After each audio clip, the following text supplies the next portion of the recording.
ಆತ್ಮೀಯ ಮಕ್ಕಳೇ, ಇಂದಿನ ಈ ಒಂದು ತರಗತಿಯಲ್ಲಿ ನಾವು 10ನೇ ತರಗತಿ ಸಮಾಜ ವಿಜ್ಞಾನದ ಭೂಗೋಳಶಾಸ್ತ್ರದ 7ನೇ ಅಧ್ಯಾಯವಾದ ಭಾರತದ ಭೂ ಸಂಪನ್ಮೂಲಗಳನ್ನು ಕುರಿತು ಚರ್ಚೆ ಮಾಡೋಣ. ಈ ಒಂದು ಅಧ್ಯಾಯದಲ್ಲಿ ಮುಖ್ಯವಾಗಿ ನಾವು ಭಾರತದಲ್ಲಿ ಭೂ ಬಳಕೆಯ ಒಂದು ವೈವಿಧ್ಯತೆ ಅಲ್ಲದೆ ಅದರ ವಿಧಾನಗಳು, ಇನ್ನು ಮುಖ್ಯವಾಗಿ ಭೂ ಬಳಕೆ ಎಂದ ತಕ್ಷಣ ಭಾರತದಲ್ಲಿ ನಾವು ಕೈಗೊಳ್ಳುವಂತ ವ್ಯವಸಾಯದ ವಿಧಾನಗಳು, ವ್ಯವಸಾಯದ ವಿಧಗಳು ಮತ್ತು ವ್ಯವಸಾಯದ ವಿಧಾನಗಳು, ಇಲ್ಲಿ ಎರಡು ಅಂಶಗಳು. ಇನ್ನು ಮುಖ್ಯವಾಗಿ ಭಾರತದಲ್ಲಿ ಅವಲಭ್ಯವಿರುವ ಅಥವಾ ಲಭ್ಯವಿರುವ ಅರಣ್ಯ ಪ್ರದೇಶ,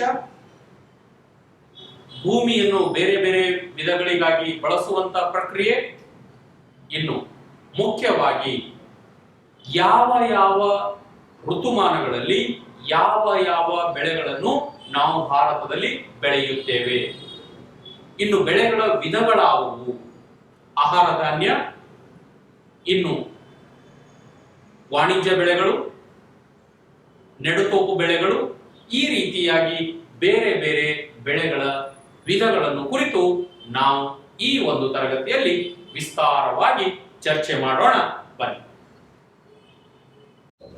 ಪ್ರೀತಿಯ ಮಕ್ಕಳೇ, ಈ ಒಂದು ಅಧ್ಯಾಯದಲ್ಲಿ ನಾವು ಈ ಕೆಳಗಿನ ಅಂಶಗಳನ್ನು ಚರ್ಚಿಸೋಣ. ಭಾರತದ ಭೂಬಳಕೆ ಎಂದರೆ ಭಾರತದಲ್ಲಿ ಭೂಮಿಯನ್ನು ಯಾವ ಯಾವ ಒಂದು ಉಪಯೋಗಕ್ಕಾಗಿ ಬಳಸಿಕೊಳ್ಳಲಾಗುತ್ತದೆ, ಭಾರತದಲ್ಲಿ ಕೃಷಿ ಮತ್ತು ಅದರ ಪ್ರಾಮುಖ್ಯತೆ, ಭಾರತದಲ್ಲಿ ಕೃಷಿ ಇದರ ಮಹತ್ವ ಏನು, ಇದರ ಪ್ರಾಮುಖ್ಯತೆ ಏನು, ಎಷ್ಟು ಜನ ಪ್ರತಿಶತ, ಭಾರತದ ಪ್ರತಿಶತ ಎಷ್ಟು ಜನಸಂಖ್ಯೆ ಕೃಷಿಯ ಮೇಲೆ ಅವಲಂಬಿತರಾಗಿದ್ದಾರೆ, ಇದನ್ನು ನಾವು ಈ ಒಂದು ತರಗತಿಯಲ್ಲಿ ಚರ್ಚೆ ಮಾಡೋಣ. ಹಾಗೆ ಭಾರತದಲ್ಲಿ ಕೃಷಿಯ ವಿಧಗಳು, ಟೈಪ್ಸ್ ಆಫ್ ಅಗ್ರಿಕಲ್ಚರ್, ಎಷ್ಟು ವಿಧಗಳಿವೆ ಕೃಷಿಗಳಲ್ಲಿ ಮತ್ತು ಯಾವ ಯಾವ ಪ್ರದೇಶಗಳಲ್ಲಿ ಯಾವ ಯಾವ ವಿಧವಾದ ಕೃಷಿಯನ್ನು ಮಾಡಲಾಗುತ್ತದೆ, ಬೆಳೆಗಳು, ಯಾವ ಯಾವ ಬೆಳೆಗಳು ಯಾವ ಯಾವ ಋತುಗಳಲ್ಲಿ ಬೆಳೆಯಲಾಗುತ್ತದೆ, ಮತ್ತೆ ಅವುಗಳನ್ನು ಹೇಗೆ ಬೆಳೆಯುತ್ತಾರೆ, ಅಂದ್ರೆ ಆ ಬೆಳೆಗಳನ್ನು ಬೆಳೆಯುವ ಮಾದರಿಗಳಾವುವು. ಒಂದೊಂದು ಬೆಳೆಯೂ ಸಹ ಒಂದೊಂದು ಮಾದರಿಯಲ್ಲಿ ನಾವು ಬೆಳೆಯುತ್ತೇವೆ. ಆ ಬೆಳೆಗಳನ್ನು ನಾವು ಹೇಗೆ ಬೆಳೆಯುತ್ತೇವೆ ಎನ್ನುವುದನ್ನು ನಾವು ಚರ್ಚೆ ಮಾಡೋಣ. ಅಲ್ಲದೆ ಭಾರತದ ಪ್ರಮುಖ ಬೆಳೆಗಳು, ಭೂಲಕ್ಷಣಗಳನ್ನ ಒಳಗೊಂಡಂತೆ ಭೂಲಕ್ಷಣಗಳಿಗೆ ಸಂಬಂಧಿಸಿದಂತೆ ಕೆಲವೊಂದು ಬೆಳೆಗಳನ್ನು ನಾವು ಬೆಳೆಯಬಹುದು. ಒಂದೊಂದು ಭೂಪ್ರದೇಶಕ್ಕೆ ಒಂದೊಂದು ಬೆಳೆ ಅತ್ಯುತ್ತಮವಾದ ಫಲಗಳನ್ನ ಅಥವಾ ಇಳುವರಿಯನ್ನ ಕೊಡುತ್ತದೆ.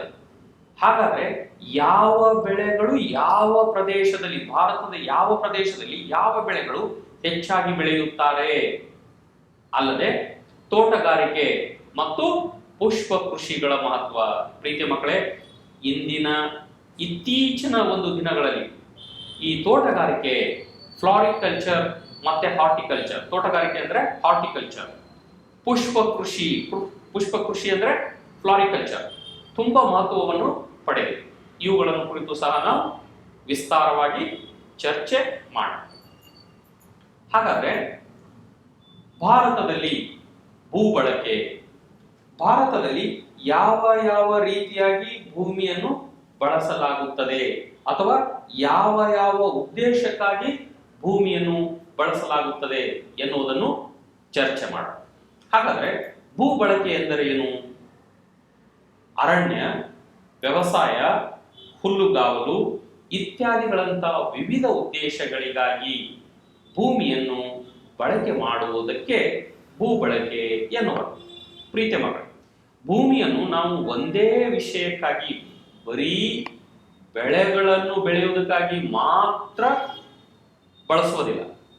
ಅದಲ್ಲದೆ ಅರಣ್ಯಕ್ಕಾಗಿ, ಹುಲ್ಲುಗಾವಲಿಗಾಗಿ, ಮನೆ ಕಟ್ಟುವುದಕ್ಕಾಗಿ, ಬೇರೆ ಬೇರೆ ಜಲ ಸಂಪನ್ಮೂಲಗಳ ಬಳಕೆಗಾಗಿ, ಅಂದ್ರೆ ಅಣೆಕಟ್ಟು ಕಟ್ಟೋದಾಗಿರ್ಬೋದು, ಕೆನಲ್ಗಳನ್ನ ತೋಡುವುದಾಗಿರ್ಬೋದು, ಅಥವಾ ಕಾಲುವೆಗಳನ್ನು ತೋಡುವುದಾಗಿರ್ಬೋದು, ಈ ರೀತಿ ಬೇರೆ ಬೇರೆ ಉದ್ದೇಶಗಳಿಗಾಗಿ ಭೂಮಿಯನ್ನು ನಾವು ಬಳಸುತ್ತೇವೆ. ಇದನ್ನೇ ನಾವು ಭೂ ಬಳಕೆ ಎಂದು ಕರೆಯುತ್ತೇವೆ. ಅರ್ಥ ಆಗಿದೆ ಎಂದುಕೊಳ್ಳುತ್ತೇನೆ ಮಕ್ಕಳೇ. ಈಗ ಮುಂದೆ ಸಾಗೋಣ. ಈಗ ಈ ಚಿತ್ರದಲ್ಲಿ ತಾವು ಗಮನಿಸ್ತಾ ಇದ್ದೀರಾ, ವ್ಯವಸಾಯಕ್ಕಾಗಿ ರೈತ ಭೂಮಿಯನ್ನು ಬಳಸುತ್ತಿದ್ದಾನೆ. ಇದು ಹುಲ್ಲುಗಾವಲು.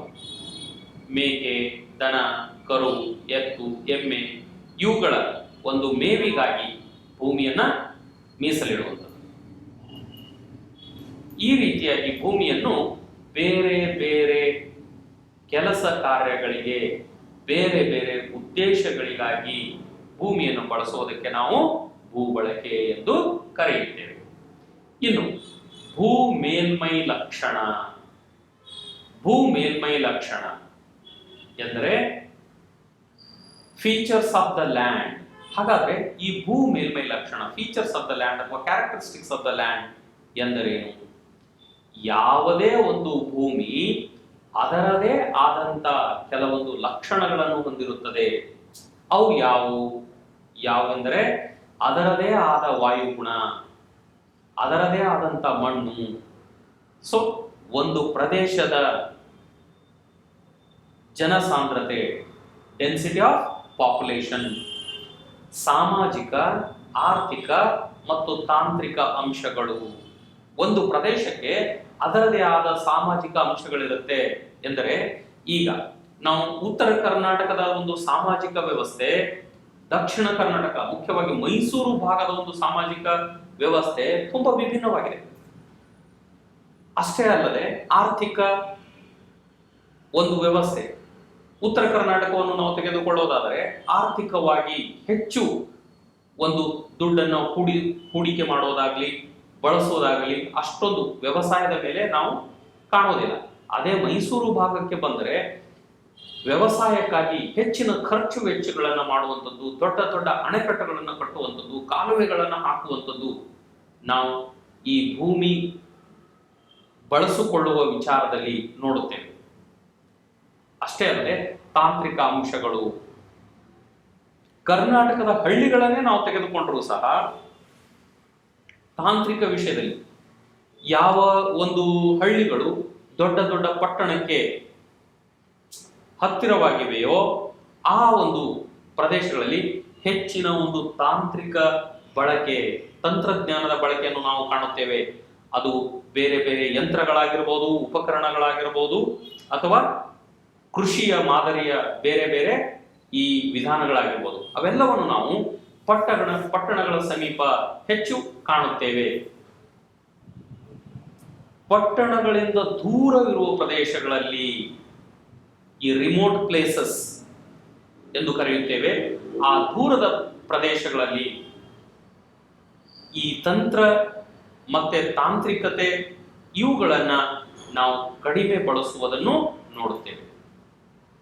ಇಲ್ಲಿ ತಾವು ನೋಡ್ಬೋದು ಮಕ್ಕಳೇ, ಕ್ಲೈಮೇಟ್ ಚೇಂಜ್ ಎಂದರೆ ವಾಯುಗುಣದ ಬದಲಾವಣೆಯೂ ಸಹ ಯಾವುದೇ ಒಂದು ಭೂಮಿಯ ಲಕ್ಷಣದ ಮೇಲೆ ತನ್ನದೇ ಆದಂತ ಒಂದು ಪ್ರಭಾವವನ್ನು ಬೀರುತ್ತದೆ. ಕರ್ನಾಟಕದಲ್ಲೇ ನಾವು ಇಷ್ಟೊಂದು ವೈವಿಧ್ಯತೆಯನ್ನು ಕಾಣ್ತಿರ್ಬೇಕಾದ್ರೆ ಇನ್ನು ಇಡೀ ಭಾರತವನ್ನು ತೆಗೆದುಕೊಂಡ್ರೆ ಎಷ್ಟೊಂದು ವೈವಿಧ್ಯತೆಯನ್ನು ನಾವು ಕಾಣ್ಬೋದು. ತುಂಬಾ ವೈವಿಧ್ಯತೆಯನ್ನು ನಾವು ಕಾಣುತ್ತೇವೆ ಮಕ್ಕಳೇ. ಅಲ್ಲದೆ ಮಣ್ಣಿನ ಲಕ್ಷಣ, ಒಂದೊಂದು ಮಣ್ಣು ಸಹ, ಒಂದೊಂದು ಪ್ರದೇಶದ ಮಣ್ಣು ಸಹ ಅದರ ಒಂದು ಅಂಶದಲ್ಲಾಗಿರ್ಲಿ, ಅದು ಒಳಗೊಂಡಂತ ಅಂಶಗಳಾಗಿರ್ಬೋದು, ಅದರ ಒಂದು ಬಣ್ಣ ಆಗಿರ್ಬೋದು, ಅದರ ವೈವಿಧ್ಯತೆ ಆಗಿರ್ಬೋದು, ಎಲ್ಲವೂ ನಾವು ಬೇರೆ ಬೇರೆಯಾಗಿ ಕಾಣುತ್ತೇವೆ ಮಕ್ಕಳು.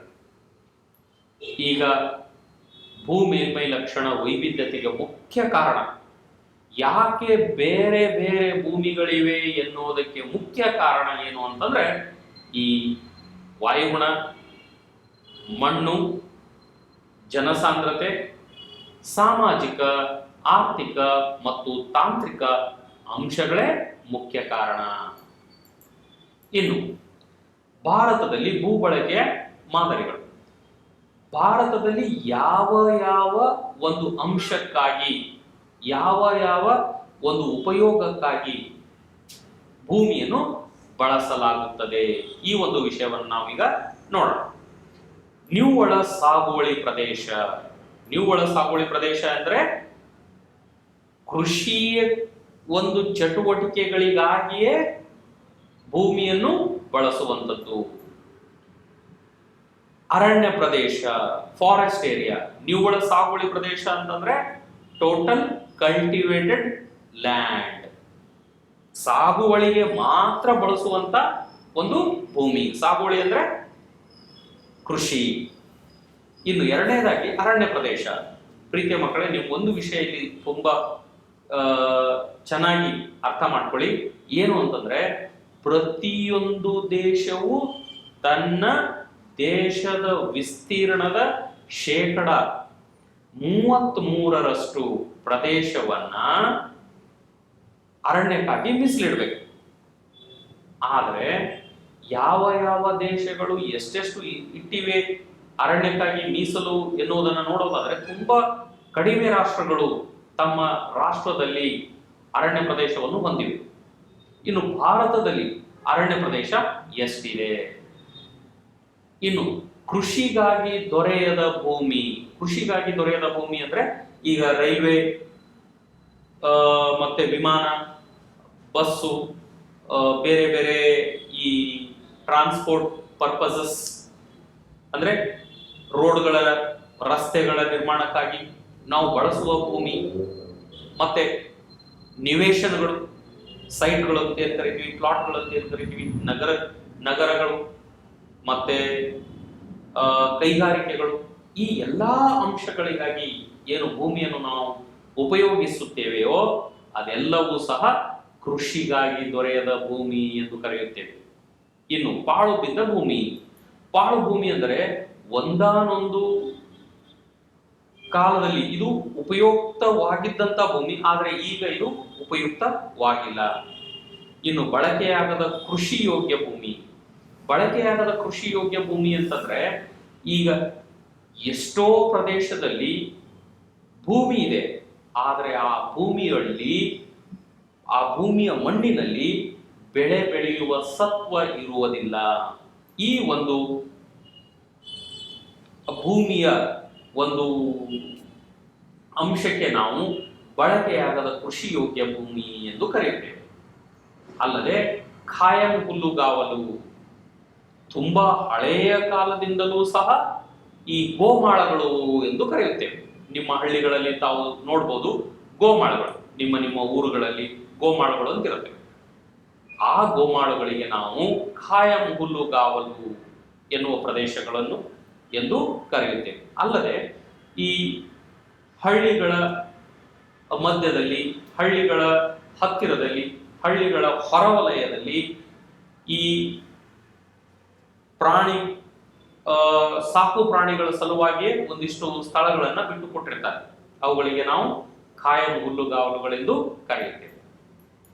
ಇನ್ನು ಭಾರತದಲ್ಲಿ ಮುಖ್ಯವಾಗಿ ನೋಡುವುದಾದರೆ ನಿವ್ವಳ ಸಾಗುವಳಿ ಭೂಮಿಯನ್ನು ನಾವು ಚರ್ಚೆ ಮಾಡುವುದಾದರೆ, ಬೆಳೆ ಬೆಳೆಯುವ ಬೇಸಾಯ ಭೂಮಿಯನ್ನು ನಿವ್ವಳ ಸಾಗುವಳಿ ಭೂಮಿ ಎಂದು ಕರೆಯುತ್ತೇವೆ. ಎಂದರೆ ಇಲ್ಲಿ ಬೆಳೆ ಬೆಳೆಯಬೇಕು, ಮತ್ತೆ ಈ ಭೂಮಿಯನ್ನು ಸಾಗುವಳಿ ಮಾಡಬೇಕು. ಆವಾಗ ಮಾತ್ರ ನಾವು ಈ ಒಂದು ಭೂಮಿಯನ್ನು ಬೇಸಾಯ ಭೂಮಿ ಅಥವಾ ನಿವ್ವಳ ಸಾಗುವಳಿ ಭೂಮಿ ಎಂದು ಕರೆಯುತ್ತೇವೆ. ಭಾರತದಲ್ಲಿ 42.2% ಶೇಕಡ 42.2% ನಿವ್ವಳ ಸಾಗುವಳಿ ಭೂಮಿ ಹೊಂದಿದೆ. ಇದೆ ಭಾರತದಲ್ಲಿ ಶೇಕಡ 42.2% ನಿವ್ವಳ ಸಾಗುವಳಿ ಭೂಮಿ ಇದೆ. ಈಗ ಬೇರೆ ವಿಧಗಳಾಗಿ ನಾವು ನೋಡೋದಾದರೆ, ನಿವ್ವಳ ಸಾಗುವಳಿ ಭೂಮಿಯು ಪಂಜಾಬ್, ಹರಿಯಾಣ, ಉತ್ತರ ಪ್ರದೇಶ್, ಪಶ್ಚಿಮ ಬಂಗಾಳ ಮತ್ತು ಕೇರಳ ರಾಜ್ಯಗಳಲ್ಲಿ ಇದು ಹೆಚ್ಚಾಗಿ ಕಾಣುತ್ತದೆ. ಅಂದ್ರೆ ಈ ಒಂದು ರಾಜ್ಯಗಳಲ್ಲಿರುವ ಭೂಮಿ ಹೆಚ್ಚು ಸಾಗುವಳಿ ಭೂಮಿ ಹೊಂದಿದೆ. ಈ ರಾಜ್ಯಗಳು ಹೆಚ್ಚು ಸಾಗುವಳಿ ಭೂಮಿ ಹೊಂದಿದೆ ಎಂದರೆ ಈ ರಾಜ್ಯಗಳಲ್ಲಿ ಕೃಷಿಗಾಗಿ ಇರುವ ಭೂಮಿ ಹೆಚ್ಚು. ಇನ್ನು ಈಶಾನ್ಯ ರಾಜ್ಯಗಳಲ್ಲಿ ಇದು ತುಂಬಾ ಕಡಿಮೆ. ಯಾಕೆಂದ್ರೆ ಈಶಾನ್ಯ ರಾಜ್ಯಗಳು ಆದಂತ ಅಸ್ಸಾಂ ಆಗಿರ್ಬೋದು, ಮೇಘಾಲಯ ಆಗಿರ್ಬೋದು, ತ್ರಿಪುರ ಆಗಿರ್ಬೋದು, ಈ ಒಂದು ರಾಜ್ಯಗಳಲ್ಲಿ ಹೆಚ್ಚಿನ ಗುಡ್ಡಗಾಡು ಪ್ರದೇಶಗಳು ಇರುವುದಲ್ಲದೆ ಹೆಚ್ಚಿನ ಮಳೆ ಬೀಳುವುದರಿಂದ ಸಾಗುವಳಿ ಮಾಡೋದು ಅಷ್ಟು ಸುಲಭ ಅಲ್ಲ. ಸಾಗುವಳಿ ಮಾಡೋದು ತುಂಬಾ ಕಷ್ಟ. ಹಾಗಾಗಿ ಅಸ್ಸಾಂ, ಮೇಘಾಲಯ, ತ್ರಿಪುರ, ಈ ನಾಗಾಲ್ಯಾಂಡ್ ರಾಜ್ಯಗಳಲ್ಲಿ ಸಾಗುವಳಿ ಭೂಮಿ ಕಡಿಮೆ. ಇನ್ನು ಉಳಿದ ರಾಜ್ಯಗಳಲ್ಲಿ ಸಾಧಾರಣವಾಗಿ ಆವರೇಜ್ ಆಗಿ ನಾವು ಸಾಗುವಳಿ ಭೂಮಿಗಳನ್ನ ಕಾಣುತ್ತೇವೆ. ಇನ್ನು ಮುಂದೆ ಅರಣ್ಯ ಪ್ರದೇಶವನ್ನು ಚರ್ಚೆ ಮಾಡೋದಾದ್ರೆ ಭಾರತದಲ್ಲಿ 22.8 ಪ್ರದೇಶ ಶೇಕಡ, ಭಾರತದ ವಿಸ್ತೀರ್ಣದ 22.8% ಭೂಮಿ ಅರಣ್ಯಗಳಿಂದ ಆವರಿಸಿದೆ. ಹಾಗಾದ್ರೆ ಅತಿ ಹೆಚ್ಚು ಅರಣ್ಯ ಪ್ರದೇಶವು ಯಾವ ರಾಜ್ಯಗಳಲ್ಲಿದೆ? ಅತಿ ಹೆಚ್ಚು ಅರಣ್ಯ ಪ್ರದೇಶವು ಅಂಡಮಾನ್ ನಿಕೋಬಾರ್ ದ್ವೀಪಗಳು ಹಾಗೂ ಈಶಾನ್ಯ ರಾಜ್ಯಗಳಲ್ಲಿ ನಾವು ಕಾಣುತ್ತೇವೆ. ಇನ್ನು ಮುಖ್ಯವಾಗಿ ಪಂಜಾಬ್, ಹರಿಯಾಣ, ಸ್ವಲ್ಪ ಭಾಗವಾದಂಥ ಈ ರಾಜಸ್ಥಾನ್ ಪ್ರದೇಶಗಳಲ್ಲಿ ನಾವು ಕಡಿಮೆ ಪ್ರಮಾಣದ ಅರಣ್ಯವನ್ನು ಕಾಣುತ್ತೇವೆ. ಯಾಕಂದ್ರೆ ತಮಗೆಲ್ಲ ಗೊತ್ತಿರುವ ಹಾಗೆ ಪಂಜಾಬ್ ಇಲ್ಲಿ ಹೆಚ್ಚು ಕೃಷಿ ಭೂಮಿಯನ್ನು ಹೊಂದಿದೆ. ಇನ್ನು ಹರಿಯಾಣವೂ ಹಾಗೆ ಹೆಚ್ಚಿನ ಭೂಮಿಯನ್ನು ಕೃಷಿಗಾಗಿ ಬಳಸಿಕೊಳ್ಳಲಾಗಿದೆ. ರಾಜಸ್ಥಾನದಲ್ಲಿ ಹೆಚ್ಚಿನ ಪ್ರದೇಶವು ಮರಳಿನಿಂದ ಆವೃತ್ತಿಯಾಗಿರುವುದರಿಂದ ಇಲ್ಲಿ ಸಹ ನಮಗೆ ಅರಣ್ಯ ಪ್ರದೇಶ ಕಡಿಮೆ. ಇನ್ನು ಕೃಷಿಗಾಗಿ ದೊರೆಯದ ಭೂಮಿ ಒಂದು ಅಂಶದಲ್ಲಿ ಮಾನವ ತನ್ನ ವಸತಿಗಾಗಿ, ರಸ್ತೆ ನಿರ್ಮಾಣಕ್ಕಾಗಿ, ರೈಲು ಮಾರ್ಗ ನಿರ್ಮಾಣಕ್ಕಾಗಿ, ಕಾಲುವೆ ನಿರ್ಮಾಣಕ್ಕಾಗಿ, ಇನ್ನು ಪರ್ವತ ಪ್ರದೇಶ, ಮರಳುಮಯ ಪ್ರದೇಶ, ಈ ಎಲ್ಲಾ ಪ್ರದೇಶಗಳಲ್ಲಿ ಆತ ಕೃಷಿಯನ್ನು ನಡೆಸಲಾರ. ಹಾಗಾಗಿ ಈ ಪ್ರದೇಶವನ್ನು ನಾವು ಕೃಷಿಗಾಗಿ ದೊರೆಯದ ಭೂಮಿ ಎನ್ನುವ ಅಂಶದಲ್ಲಿ ಇದನ್ನು ನಾವು ಸೇರಿಸುತ್ತೇವೆ. ಹಾಗಾದರೆ ಪ್ರೀತಿಯ ಮಕ್ಕಳೇ, ಇಂದಿನ ತರಗತಿಯಲ್ಲಿ ನಾವು ಮುಖ್ಯವಾಗಿ ಯಾವ ವಿಷಯವನ್ನು ಚರ್ಚೆ ಮಾಡಿದೆವು? ನಿವ್ವಳ ಸಾಗುವಳಿ ಭೂಮಿ ಎಂದರೇನು, ಅರಣ್ಯ ಪ್ರದೇಶ ಎಂದರೇನು, ಕೃಷಿಗಾಗಿ ದೊರೆಯದ ಭೂಮಿ ಎಂದರೇನು, ಈ ಭೂಮಿಯ ವಿಧಗಳಾವು, ಯಾವ ಯಾವ ರಾಜ್ಯಗಳಲ್ಲಿ ಯಾವ ಭೂಮಿ ಹೆಚ್ಚಾಗಿದೆ, ಯಾವ ಭೂಮಿ ಕಡಿಮೆಯಾಗಿದೆ ಎನ್ನುವುದನ್ನು ಚರ್ಚೆ ಮಾಡಿದೆವು. ಮುಂದಿನ ಒಂದು ತರಗತಿಯಲ್ಲಿ ಉಳಿದ ಭೂ ಬಳಕೆಯನ್ನು ಕುರಿತು ವಿಸ್ತಾರವಾಗಿ ಚರ್ಚೆ ಮಾಡೋಣ.